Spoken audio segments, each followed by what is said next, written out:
Bonjour à tous, merci de nous rejoindre pour cette édition de la mi-journée. Voici les titres. La route de Sans Souci et la route entre Savannah et la plaine Saint-Paul, bientôt reliées par un pont flambant neuf. L'ouvrage qui franchit la ravine des Plaines devrait fluidifier le trafic en provenance des Hauts. Une liaison très attendue des automobilistes, même si certains craignent de voir les embouteillages se déplacer. Le point avec Marine Abat. Il reste néanmoins les équipements plus fins, plus méticuleux, comme la pose des barrières de sécurité, la pose du complexe d'étanchéité sur l'ouvrage, la pose des revêtements, enfin des derniers équipements classiques sur un ouvrage d'art. Et puis en parallèle, comme vous pouvez le constater derrière moi, on est en train de réaliser le giratoire de raccordement sur les RD4.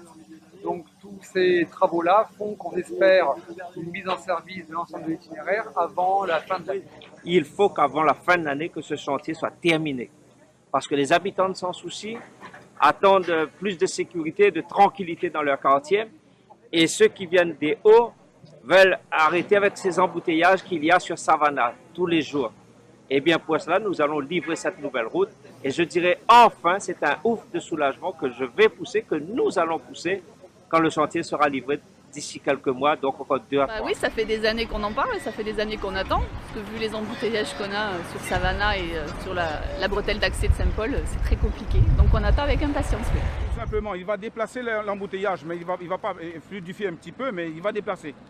Parce que par ici, il y aura moins d'embouteillage, mais de l'autre côté, ça va stagner automatiquement. L'embouteillage, il va se déplacer, mais tout simplement, mais ça ne change rien. Un homme de 51 ans est accusé de viol et d'actes de torture sur sa compagne. Déféré hier devant le tribunal de Saint-Pierre, il a été placé en détention provisoire. Alcoolisé au moment des faits, il aurait utilisé une bougie et un goulot de bouteille pour abuser de sa victime. Face au juge, l'homme assure qu'il ne faisait qu'obéir à sa compagne. À 22 ans, elle est une des étoiles montantes de la scène sucrée de La Réunion. Sarah Asgarali, pâtissière dans un établissement 4 étoiles, nous invite dans sa cuisine pour découvrir ses desserts élégants. Un reportage gourmand de Laurence Gilibert. Alors le dessert en fait, donc ça va être avocat équatorial. Donc on aura un croustillant dulce à la base, une mousse avocat. À l'intérieur, on va mettre un praliné amande maison.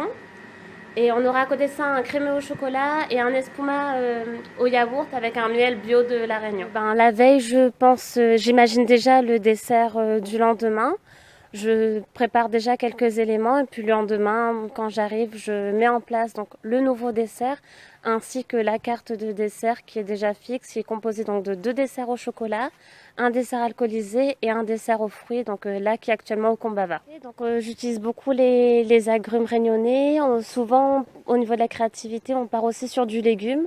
On est déjà parti sur de la betterave, sur de la carotte et voilà, ça marche plutôt bien, ça plaît. Alors mes modèles en pâtisserie, on a donc Cédric Grolet du Meurice, Benoît Charvet avec qui j'ai pu faire une formation. Et puis après ça peut venir de pâtissiers un peu moins connus mais qui se débrouillent tout aussi bien. Alors moi la pâtisserie c'est quelque chose que j'ai voulu faire depuis le plus jeune âge. À mes 5 ans je savais déjà ce que je voulais faire. Donc après l'obtention de mon brevet, je suis partie au lycée hôtelier de la Renaissance. J'ai fait mon CAP pâtissier, mon bac pro boulangerie-pâtisserie et ma mention complémentaire en dessert de restauration là-bas. Ensuite, je suis partie donc à Clermont-Ferrand. J'ai fait une mention complémentaire en glacerie et pâtisserie où j'ai eu l'occasion de faire de belles formations chez Georges Blanc par exemple pendant 2 mois. Je suis revenue à La Réunion, j'ai rencontré donc le chef Pascal Michel avec qui j'ai fait l'ouverture du Dina Morgabine.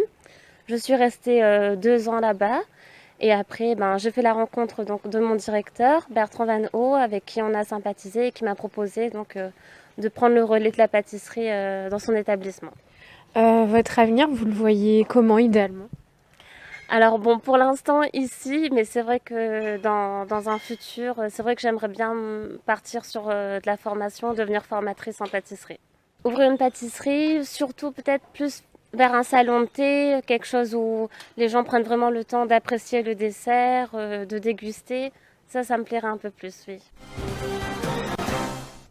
C'est la fin de cette édition. Merci de l'avoir suivi. L'information est à retrouver sur zinfo974.com. Quant à moi, je vous donne rendez-vous à 18h. À tout à l'heure.